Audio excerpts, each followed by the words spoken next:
MDG TV, une chaîne Went pour la cause de Christ. Mafuta Yasika, Mafuta Yasika, Mafuta Yasika.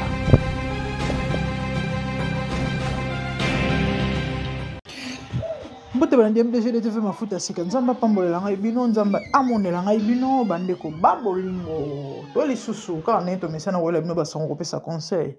Les amis, dans la caille, on a essayé de se concentrer plus na ba marambo etali mangomba ba église ba réalité ba bêtise buzobo ko salema au nom ya christianisme ya Yesu ya foi ya grâce et ba dérapage to lobela yango kaka pona ofungula la ba na nzambe misu ko alerter pardon peuple de Dieu bon constater lelo bato bele balingi ko sambela parce que ba comprendre que vie sans nzambe mobulu mais malheureusement Satan a infiltré tellement l'église que batu bazoko kweya na bisika ya mabe pe na maboko basali ya mabe mais ya mawana pas ezaki mingi bazana du mal na difficulté à ko détecter ya ko comprendre et sika peza malamu sika pe ya mabe envoûtement eza tellement makasi que ba na nzambe ba se retrouver na bisika ya ya bonzambe te ya esantu te ya banganga oyo balati kombo ya Yesu bandeko bazana pasi ya koluka ya kolega na kososola nani mosali ya solo nani mosali ya lukuta église ni eza malamu église ni eza malamu te malheureusement et les amis qu'on se retrouver na église ya mabe ezali piège ya kosakana te yango bandeko tolobaki tokobanda kosala ba émission oyo ka pona kosunga peuple de Dieu tokosunga bino bandeko comment est-ce qu'on peut comprendre un faux pasteur oko détecter un faux prophète okoyeba mutu ala ya nzambe to aya nzambe te okoyeba église oyo eza ya malamu to eza ya malamu te lelo na émission ya lelo bandeko malheureusement moi to tchela bino vidéo oyo ezate parce que YouTube va permettre en côté quand on est bomoni na vidéo oyo tozui tokangi photo à partir ya Mukongo ya sima ya Mukongo ya pasteur nde bomoni bakangami na ser wana na nzoto aza komela ye mabele pasteur aza na onction tellement et pour abikisa maman na maladie oh maman zanango je crois cancer de sein je sais pas et là moi wana il faut amelaye mabele et au besoin mona na bazoko seka eza bandimi basambela na église wana les amis eza ba blabla te eza ba aventure te eza ba jeté image wana eza tellement sensible parce que papa sert longoli penze lamba et ndeko na biso mwasi mabele zo monana papa sert azo mela mabele amela penza mabele vrai sens du mot komela mabele moi to tchango zate parce que YouTube a olinga ngote et bazo seka bandimi pe bazo seka bandeko eza ba aventure te eza comédie te eza n'importe quoi te oh bat peut-être musu ba kokanisa eza ba réalité une fois j'ai suivi une émission malheureusement wana nanu na bandi mamba YouTube te soki ezalaki ke nazaki déjà na YouTube ou soit nazaki na projet to likanisi na ngai peut-être na bomba image wana parce que ça fait plus ou moins 5 ans nde na landa ngo kaka na YouTube na Ghana eza na église moko na Ghana et bandeko bayebi en fait ba Ghanaien oyo ba koyi koyeba bazali ebele na kanga pe kombo église wana te malheur fallait na kanga mais ce qui est vrai so na sali research so na sali recherche na omonango parce que tant on a landi yango na koti na YouTube na me ko vérifier ko luka na ko mona ezali kaka moko ya bato ba chroniqueur o basala ba émission moko ba chroniqueur muto bengaka pasteur wana en direct émission na ye. Pourquoi? Parce que bayebi ba dégâts oyo ba pasteur wana bazo sala. Bomoni kande biso na Congo eza na Congo toyebi ba pasteur o baza renommé to reconnu na buzoba toyebi ba prophète ebele o basala ba mambo zanga tina toyebi na émission na ezaki bino mo bomona ngande ba bengisa ba prophète miso na ba émission sikonde kwana mwasi abengi moko ya ba prophète oyo aza na église kombo église wana ekiminga bandeko na église wana bomoni nde ba église ebele lelo bazalaka na mwa ba formule na bango moko magique so pe na benga ngo bongo ba formule na bango moko pona miracle pona guérison pona nini bino boyebe ezala bato mosusu basalelaka baji bato mosusu basalela bamafuta bamai et consort siko na église wana ezalaka formule kuna ezalaka paster amelaka bato bana basi mabele e na église wana eza kaka basi na basi na église wana. Les amis, un moment la kantiara on était aventure, on était comédie, mais c'était vrai. Combo église wana kiminga et pasteur à se défendre bibliquement a fungoli Bible a expliqué le pourquoi amelaka basi mabele alobi nzamba lakaki Israël ke akopesa mboka oyo ekulaka miliki na miel moko ya basource ya miliki bandeko boyebi ke ezali mabele donc ameki ko expliquer ngo na ndenge na ye et c'est comme ça andimisa ba oyo ayeba ndimi eloko wana ba église ebele lelo bandeko doctrine ekobebisa mutu ekokotisa mutu eloko moko boye oyo ke ye andimi yango etikali bongo na ekongo toyebi eza na église oyo bato bamelaka pétrole or pétrole ezaka nocive ozwi ji na mai otiango pétrole biloko noko lia otie pétrole j'ai une amie mama bango asambela na église ya pétrole de na ndako ezala so okoti ndako nyonso sola pétrole akozwa ba pétrole abwaki na mbeto pona ni doctrine. Donc tata wana a expliqué bandimi ya église na yeke ni vision nzambe ya pesa eza il faut komelaka ba mama mabele. Pourquoi? Parce que mabele eza moko ba source ya lait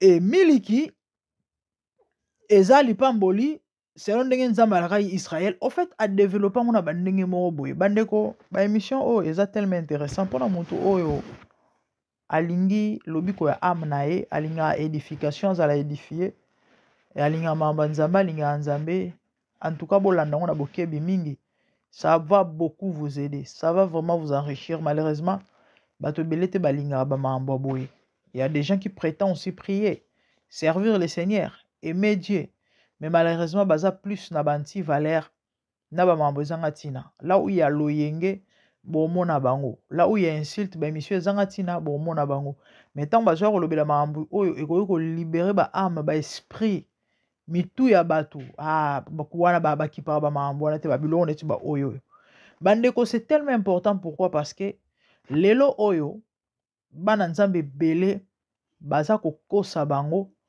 batangeli écriture batordre sans écriture wana bandimisie yango ba faire gober ba faire avaler bandeko ba passer rebelle bomonaka bolimbisanga des fois j'aime dire les choses telles qu'elles sont ba passer rebelle bomona balala basi na ba église balala ba on a Bible afungolelo passage et Eli amatelaki mwana ya veuve pour sekwisa Élysée Bible zoloba achaki zolo na zolo mbunzu na mbunzu muno wana munoko tolo na tolo. Effectivement c'est ce que Élisa avait fait, mais cela ne veut pas dire que yo il faut omatela rabasi pour un miracle o katangeli yango ndimi ok yo pe photo sala tolo na tolo mbunzu na mbunzu loketo na loki je sais pas moi to sangisa symbiose et passer à mateli mondimi passer à mateli mondimi et ti na suka na bino bobiso mwana mbala mateli mwana mwasi fe na ngweza la nini. Donc attraction ko sale makara o collègue na biso mo andolo ba force apesantere ko benda yo kaka et ti na suka nango et tutani yango na yango basi ebele bakosa bango bongo ebele bakosa bango ndenge wana Donc quand on a bisa bino que to sala ba genre ba émission oyo parce que toza nango ebele ba témoignage ba image dommage que misusu moi to tcha ba image ezate neti naza na 3 na osalela chaque moko na moko ya ba vidéo moko na moko ya ba vidéo émission eza ba lolenge ya ba makambo boye mais eza na ba particularité nango yango nalingi nasangisa yango te vu que tosala pe ba émission ya mikuse so tolobi tosangisa 3 éléments na tolobela yango non et ça bien te malamu tokabola yango totya moko moko ndambu et on a passé un mois au Brésil bah je crois 2 ans passés soit année passée c'était année écoulée mais je crois plus ou moins 2 ans passés a melisa batu sperme naïe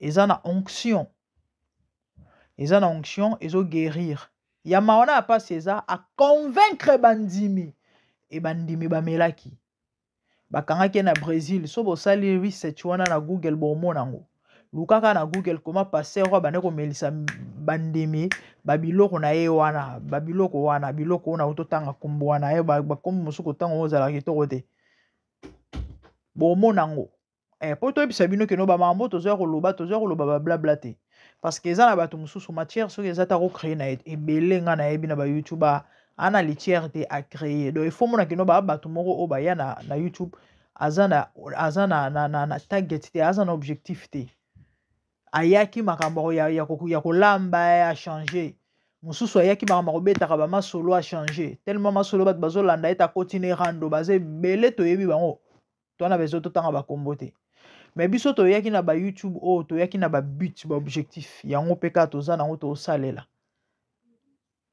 de matière ekosila te parce que na yebi lo nini na ekosala de matière ekosila te jamais revoir te matière ezangaka te pona mutu oyo ana eloko oyo aya kosala bato bazangaka matière eza bato oyo aya alanda bato nyonso kuna théâtre ezofuta koti théâtre koto combien de bato na minute oyo bandeko bakomaka na chaîne ya lobela elo mosusu par théâtre ce qui n'est pas mauvais mais ntango ayaka YouTube sika ayelaka yango te ayelaka makambo mosusu mais tellement kuna ezopesa kuna nde bato bazotala kuna nde na kozwa mwa 10 babwakami basopani ya nango mabe te mais nous toya awa na ba objectif c'est vrai tokolobela pe nyonso tokolobela pe théâtre so pe loko mo oyo kino esengi ke faut kolobela yango et pourquoi pas en parler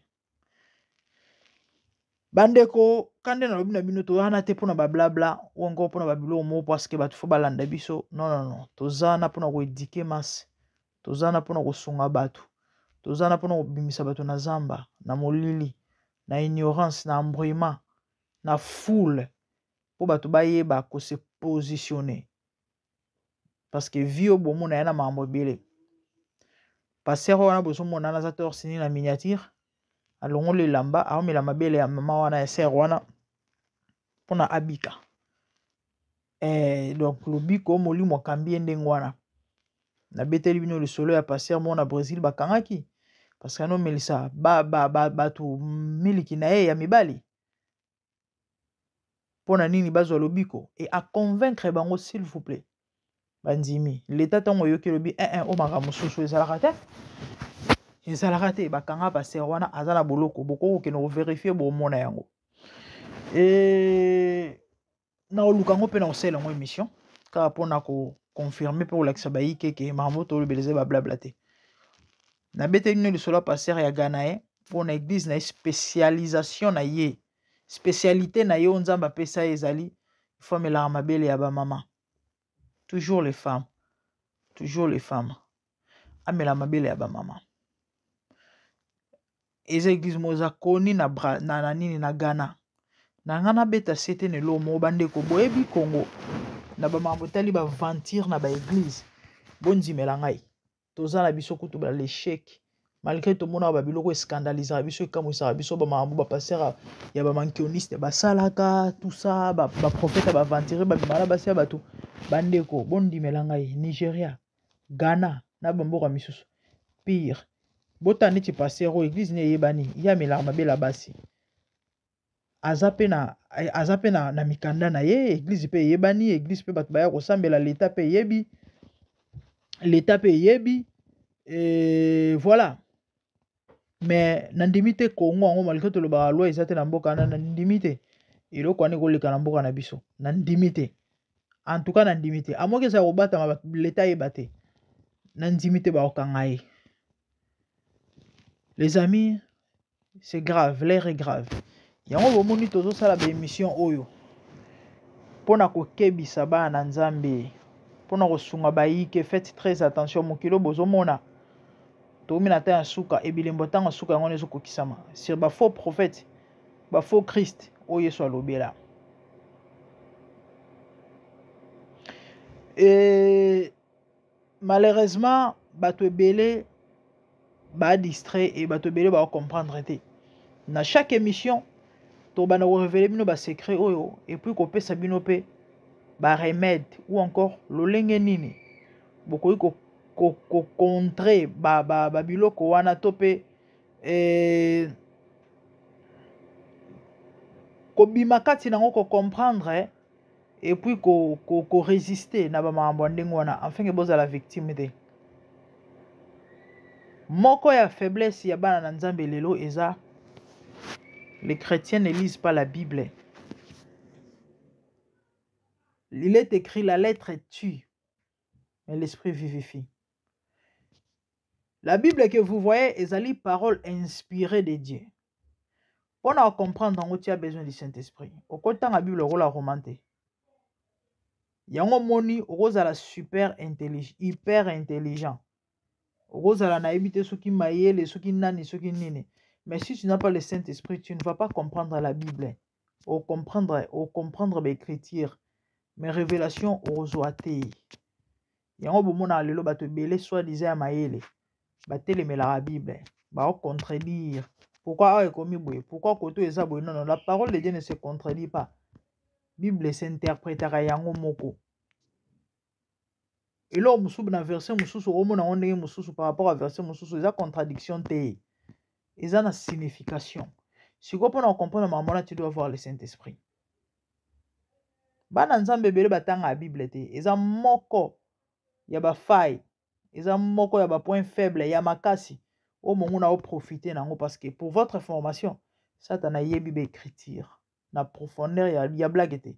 Yango moni apesi ba o ya ye makoki wana ya ko tordre ba sens ba écriture. Batangelo lo ba pesi explication na ndenge ya sima mabe. Pour basalo mabe. Lisez la Bible les amis. Et là bato bele batanga la Bible te, je connais beaucoup de personnes o tenga na comprendre nanga ngote ona linga otanga ngote te. Soko tangi te otiki la pe o comprendre te. Ezane tout mona bandi classe sika.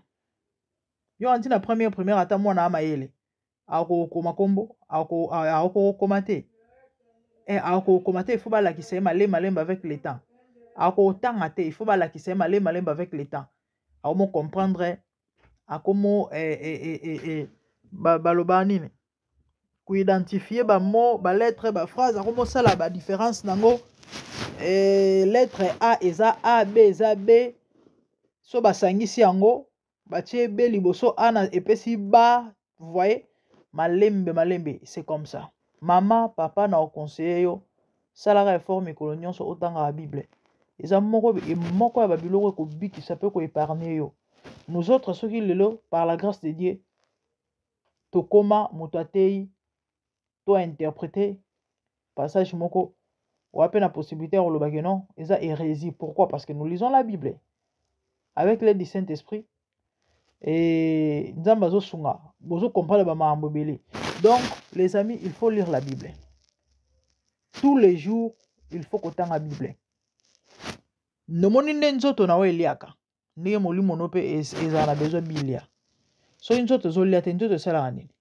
Nzoto ozana santa malamu te, ozana problème de malnutrition, okonda ozala na énergie te, ozala en forme te. C'est pareil avec l'esprit.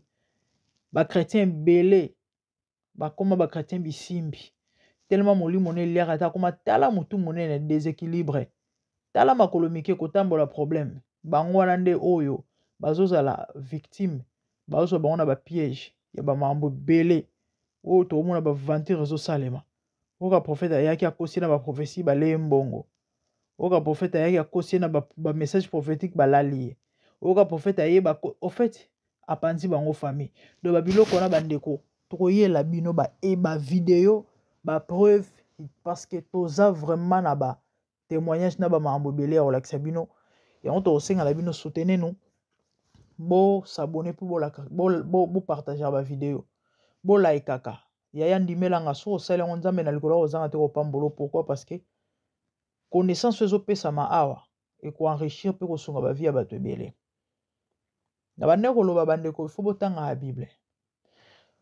Na tongo la muki osambeli ozu Bible no fungulo bisi nzambe sunganga na molimo no mosantu na comprendre mamuni olongolo banangai. Oza obligé otanga chapitre mobimba te mbala moko. Tu peux prendre 10 minutes. Même 5. Tu peux prendre, il y a des chapitres à mikoussé, hein. Tangi chapitre moko. Donc faites un effort de lire ne fût qu'un chapitre. Le chapitre monsieur à mikoussé, tangi chapitre moko. Mais au semble le Seigneur nzamba sungo comprendre par le Saint-Esprit. Avec l'état malembe, eza procédure, processus. Malembe, ti okoma okoma. Eza neti mwana bando tambola sika, bapa liboso za na ferme te, oka tamsu pa moko mibala kwei. Malembe wa kombeta 3 poids 4 5 tim comme so mwana na komoki mambango makolo ekembi, akompo okazo kimisa bino mbango, c'est comme ça. Malheureusement ba chrétien belé lelo makambo yango ba comprendre te pourquoi parce que ba yeba osela ngote par contre ba occultiste aroya bandi na apprentissage n'est-ce pas ça 2 ans comme gourou, n'est-ce pas ça 3 ans comme maître, n'est-ce pas ça 5 ans comme ko initié mais malheureusement on a chrétien sali 10 ans na ba église 20 ans na ba église azaka bébé spirituel. Na butu soka mo mouvement yoki mwana gangi ye ona kimimba wangi kozwa téléphone abenga pasteur pona nini po basambela azui ataka milimo mabe. C'est une honte et le bakassayen, c'est vraiment une honte, cher enfant de Dieu, cher chrétien. Ya moni Paul aoloba bino oyo fallait beaucoup ma déjà robukuta mikuwa mais tilelo bo melana miliki. Et pourtant, il fallait beaucoup de gens à solid food. Il fallait déjà beaucoup de gens à makasi. Mais binoti le lobo me la ka miliki. Ba chrétien belé le lo retourne oh nga ba nesambe la kale. Nga ba ni mama nzambe le lote. Nga depuis. Mais ana na miliki. Soni. Maman, développer intimité dans Nzambe. Intimité dans Nzambe ba développer rango en lisant la parole de Dieu et en priant. Il faut aller une femme de prière, un homme de prière. Yesu ye moko maître na biso atikela biso exemple. Bible zoloba chaque tongo makasi. Abana ko matangomba ko sambele pa na tata. C'était ça sa vie. Mwana na Nzambe a développé vie à prière. Bako sakana na été. Pourquoi? Parce que prière ne mto opesa yo puissance na force spirituellement. Et makomi ozotanga e fungolo misu. Nyonso wana mibale so basangisi yango na losambo na ba écriture e fungolo misu na mayele ezo fungola esprit na yo parce que c'est le spirituel qui dirige le physique. Siko esprit faut être la plus éveillé que nzoto nde biloko wana nde mutu kosala ke okoma un homme fait ndenge apôtre Paul azoloba. Les amis, développer la vie de prière. Développer intimité dans Nzambe en priant et en lisant la Bible. Aux obligés de malamoko bandana 2 heures de temps à prière, 1 heure de temps à prière, te malembe. Je me rappelle quand on a eu une initiative au Banossambe la Ngamoko, j'ai commencé par 10 minutes. 15, 20, 30. Le on a comment? Son a obina sambela. Son a prié mouké, j'ai fait 1 heure de temps. Et namuna weke na mbango. Pourquoi? Au mesani. Et sur au mesani. 15 minutes, 20 minutes, 30. Et ben nous matayango moko malembe. Doya epe so posa. Malembe zo mata. Je peux m'agenouiller pendant 2 heures de temps. Narozala impatiente te, narozala nini te, narozala apprécié te parce que nazo sambela nanga. Il y a des gens qui prient 4 heures. Il y a des gens qui prient 6 heures. Il y a des gens qui peuvent passer toute la journée en train de prier. Oui, tu peux aussi en arriver. Jusqu'à là, au coma. Et ça, il y a olinga. Sauf volonté zali, yaya. Osa nyonso. bandeko mambo eza sérieux surtout pour na bana nzambe, pour les chrétiens, pour l'église. Et à Babylone vraiment reprendre à cœur mes frères et sœurs. Tout ça la émission milaïté 20 minutes émission 25 minutes rarement 30, mais on a préféré passer 2 heures de temps à Buzoba. Avant ni maboke, avant ni maboke, le banon passer moko asisi na maboke à côté na bataboke. Journée où mazo chafina neka télécommande nazo changer car zo sekanaye na suka nango et apporter nango un plus té. Mais émission tam so ko édifier et ko sungaye. Malheureusement en attente ko fina 1 minute bolon le babiloko. Nde biloko satana osana ba vie abatu. Alonga batu posa nzambe. Longa batu posa mambo malonga cha posa mambo mabe. Ne bilozolo ba dans les derniers jours. Bat boroyo ka mokusa démangeaison. Yoyo ka mambo zo plaire bango. Les amis, développer l'intimité avec Dieu. En priant et en lisant la parole de Dieu. Likolo nango bakisi crainte nzambe. Maman, papa, tu seras un chrétien fort et puissant. Muto sakana na ote ndimela ngai. Ndimela ngai muto sakana na ote. O wana pendo vandi ozolanda mate ba passer o basala ba ventir ba o landi o sekiro bitala. Mais malheureusement ils en a bateau ba olanda bateau avec beaucoup de concentration, beaucoup d'estime. On dit mamba malonga nzo mamba malonga ezana te. Ba ko sakana na bango pourquoi? Ai bin nzambe malonga te azane ka chrétien ka ya kombo. Bible tangara te prière assemblera difficilement. Ye Bible so passer le bito fongoli Matthieu 1 atangi. Même on en a quoi attendre. Bible propre banda ko salela ngo be batel tellement fungwa marate. Lo samba ko to lobate. En attente. Soit côté prière en ligne te. Soit côté beau straté matin na prière. Ye mo matin na prière te. Il faut alanda na passer mopanga po amata. Sans passer mopanga o matate. Et a passer. Et a mawa yango moni et belé lelo na ba vie na biso to luka changement to luka impactation to luka nzamba sala malheureusement. Pourquoi? Parce qu'il y a de ces combats là. Ils sont tellement grands que c'est un sacrifice belé. To lobela ba maambwana et c'est vraiment ba sacrifice na ba prière, na ba jeûne, na ba méditation. Malheureusement toi tu n'as pas le temps. Et on moni, o mona clarté. O blâmer nzambe, o blâmer bandoki. Nzambe a vu na yo yo moko parce que na mamunyo so par nzambe ezalaka. Si tu ne fais pas ta part, Dieu ne fera jamais ta part. Dieu non plus a reçu le lot parce que Nzambe par na ya salaka déjà. Assez à salaku tout déjà. Si ko oyo par so salite malheureusement lo sa nemezate. On est des parenthèses bandeko ezama mingi et puis si pasi. Ba romela maman mabele au nom ya guérison. Ndebilo ozole kalelo na kata ba église. Nzama sunga ba na ba sosola pe ba comprendre.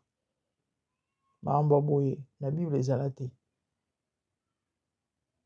Mais malheureusement batu ba ogobe ba ondi manyoso. Triste. Que Dieu vous bénisse. Et moi c'est la grande dame mwana ezali tolikas na bonzambe. Par rapport à bilembo tan wasuka ya ba makambo ko salema na ba église lelo. Abonnez-vous massivement, partagez, faites large diffusion. To monani mbala ya sima. Que Dieu vous bénisse. Merci, au revoir. Bye bye. Bye. Zambe na moya, olatike mo vandina bo santu. Ozinga mina bajeno, akoye mela kayo tongo pe popa. Zambe na moya, olatike mo vandina bo santu. Ozinga mina bajeno, akoye mela kayo tongo pe popa. MDG TV, une chaîne Went pour la cause de Christ. Mafuta ya sika, mafuta ya sika, mafuta ya sika.